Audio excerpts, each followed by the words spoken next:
BMKG siaga. Gelombang 4 meter mengarah ke Indonesia. BMKG peringatkan gelombang tinggi yang berpotensi terjadi di sejumlah wilayah perairan Indonesia selama periode 9 Februari 2026 pukul 7 WIB hingga 11 Februari 2026 pukul 7 WIB.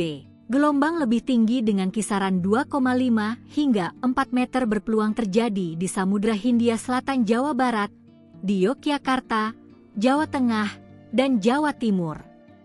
Kondisi serupa juga diprediksi berlangsung di Laut Natuna Utara serta Samudra Pasifik Utara wilayah Maluku dan Papua Barat Daya. BMKG mengingatkan, kondisi tersebut berisiko terhadap keselamatan pelayaran.